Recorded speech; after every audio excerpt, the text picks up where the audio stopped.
नमस्कार दोस्तों, एमजी कहानियां चैनल में आपका स्वागत है। निर्जला एकादशी व्रत कथा। हिंदू धर्म में एकादशी का व्रत महत्वपूर्ण स्थान रखता है। प्रत्येक वर्ष में 24 एकादशियां होती हैं। ज्येष्ठ मास के शुक्ल पक्ष की एकादशी को निर्जला एकादशी कहते हैं। इस व्रत में भोजन करना और पानी पीना वर्जित है, इसीलिए इसे निर्जला एकादशी कहते हैं।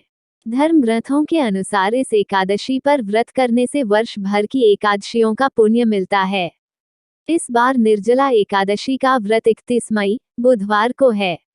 निर्जला एकादशी की कथा। एक बार जब महर्षि वेदव्यास पांडवों को चारों पुरुषार्थ धर्म, अर्थ, काम और मोक्ष देने वाले एकादशी व्रत का संकल्प करा रहे थे, तब महाबली भीम ने उनसे कहा, पितामह, आपने प्रतिपक्ष एक दिन के उपवास की बात कही है। मैं तो एक दिन क्या, एक समय भी भोजन के बगैर नहीं रह सकता। मेरे पेट में वृक नाम की जो अग्नि है, उसे शांत रखने के लिए मुझे कई लोगों के बराबर और कई बार भोजन करना पड़ता है। तो क्या अपनी उस भूख के कारण मैं एकादशी जैसे पुण्य व्रत से वंचित रह जाऊंगा? तब महर्षि वेदव्यास ने भीम से कहा, कुंती नंदन भीम, ज्येष्ठ मास की शुक्ल पक्ष की निर्जल नाम की एक ही एकादशी का व्रत करो और तुम्हें वर्ष की समस्त एकादशियों का फल प्राप्त होगा। संदेह तुम इस श्लोक में सुख, यश और मोक्ष प्राप्त करोगे। यह सुनकर भीमसेन भी निर्जला एकादशी का विधिवत व्रत करने को सहमत हो गए और समय आने पर यह व्रत पूर्ण भी किया। इसलिए वर्ष भर की एकादशियों का पुण्य लाभ देने वाली इस श्रेष्ठ निर्जला एकादशी को पांडव एकादशी या भीमसेनी एकादशी भी कहा जाता है।